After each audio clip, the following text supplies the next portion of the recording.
اطفال نازنین و دوست داشتنی، السلام علیکم. خدا کنه همه‌تان جور و صحتمند آمده باشین، درس نوتان را گوش کنید. درس خود را باز هم چطور شروع کنیم؟ بسم الله الرحمن الرحیم. اطفال دوست داشتنی، بسیار خوب ای که درستان را با کلمه مبارک آغاز کردین. درس امروز ما شما چی است؟ درس امروز ما به ادامه درس‌های آداب اسلامی است و از جمله آداب اسلامی یکی هم کمک و مهربانی است. ما شما باید کمک کردن و مهربانی را یاد بگیریم. شما ببینید در این ویدیوی دخترک همراه مادر خود کمک کرده و بازیچه های خود را جمع کرده که در این سبد بیاندازه تا خانهشان، اتاقشان جمع باشه، منظم باشه. ببینید اتاقشان چقدر مقبول است، پاک صفاست و جمع است.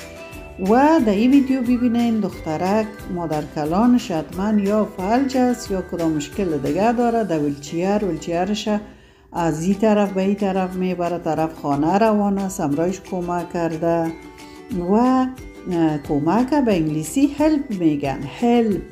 هلپ ما براتون در بالا نوشته کردیم. و در این ویدیو ببینین دخترک همراه پدر خود کمک کرده. حتما پدرش از بازار سودا آورده و دخترک دویده رفته سودا را از دستش میگیره. و در این ویدیوگه که دیگه ببینین که دوتا بچگک است. یک بچگک همراه پشکک کمک کرده برش غذا آورده و بچگک دیگه به سگک خود غذا آورده. کوشش کنین حیوانات به سنگ نزنین، همراهشان مهربان باشین با پرنده ها، با حیوانات. و مهربانی را به انگلیسی kindness میگن، kindness.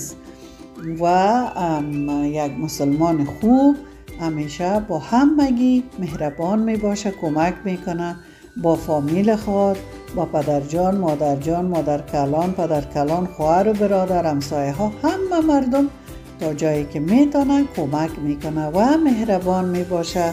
و ارتباط کمک و مهربانی در می چینل یک قصه هم است به نام اجمل و گنجشکک زخمی. او را هم بشنوین، بسیار دلچسب است. دیگه وقتتان پوره شد.